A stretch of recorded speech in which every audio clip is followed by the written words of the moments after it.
महादेव और स्वामी की शक्तियों का ऐसा अंतर्विरोध कदापि शुभ नहीं है।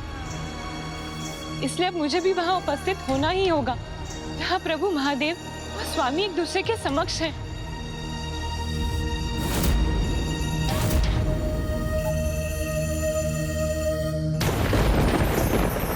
इतना अद्भुत प्रकाश!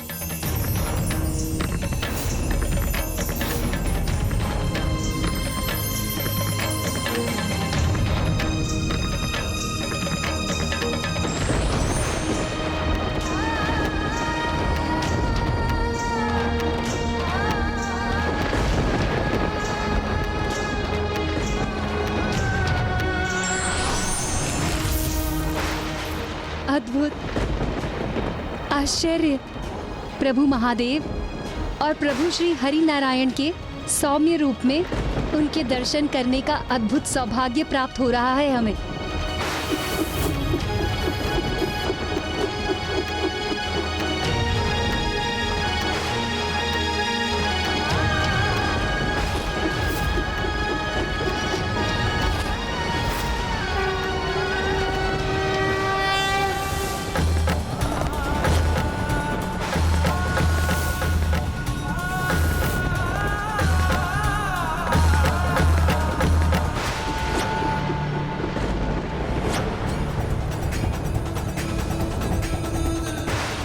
दोनों प्रभु अपनी ऊर्जा के प्रभाव से एक दूसरे को सुरक्षित भी कर रहे हैं।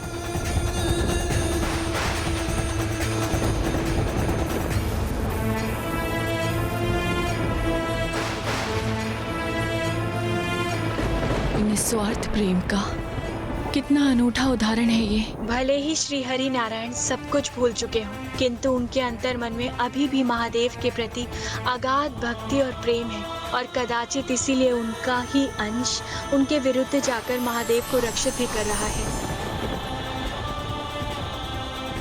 हमारे स्वार्थ से उत्पन्न प्रभु के प्रति हमारा मोह सर्वथा अनुचित था, जिसके कारण हमने दोनों प्रभु के मध्य टकराव की स्थिति उत्पन्न करवा दी।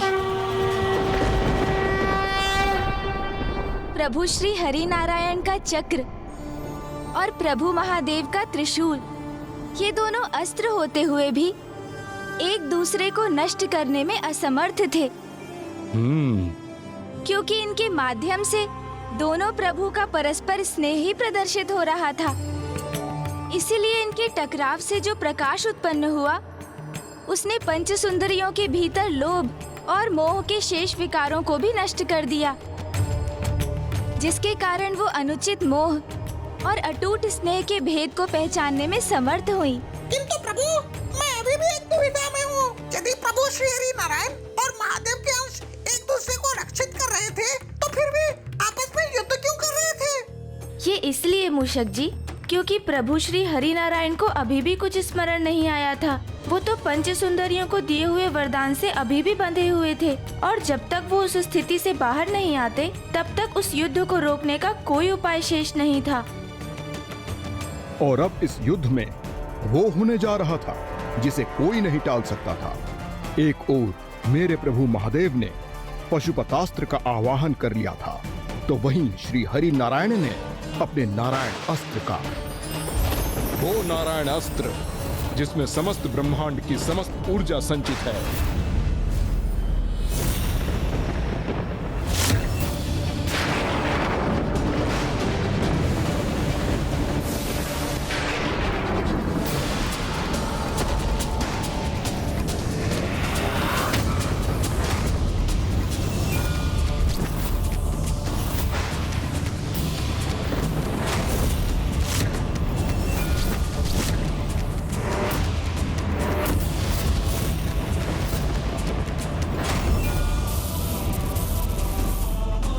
हमारे कारण हमारे पुत्रों की मृत्यु हुई, हमारे कारण हमारे पुत्रों का वध हुआ, समुद्र पाताल को क्षति पहुंची, और अब ये कैसा घोर अनर्थ होने जा रहा है।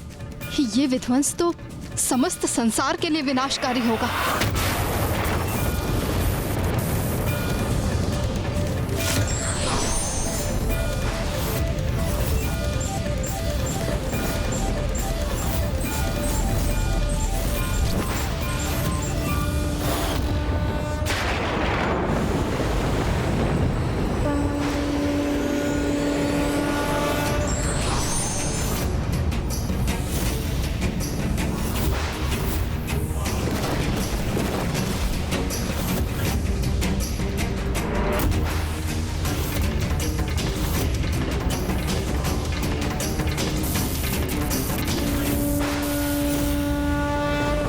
मैं आपसे संघर्ष तब तक करता रहूंगा जब तक कि आपकी स्मृति लौट नहीं आती श्री हरिनारायण। और मुझे पूर्ण विश्वास है ऐसा अवश्य होगा।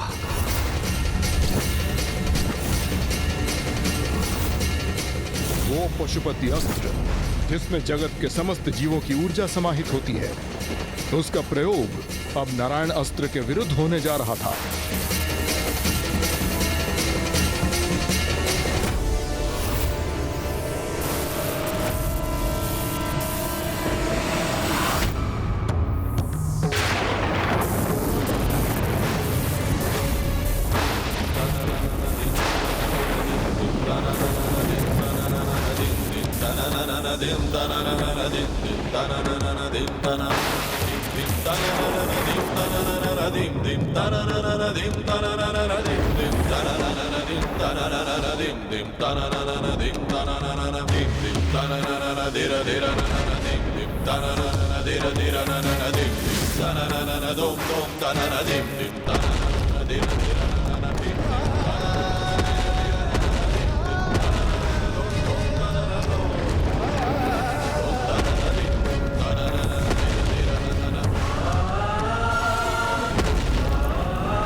कहीं मुझे वहाँ पहुँचने में विलंब तो नहीं हो गया?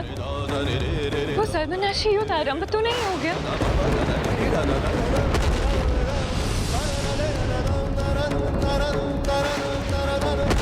हमें शीघ्र वहाँ पहुँचना होगा।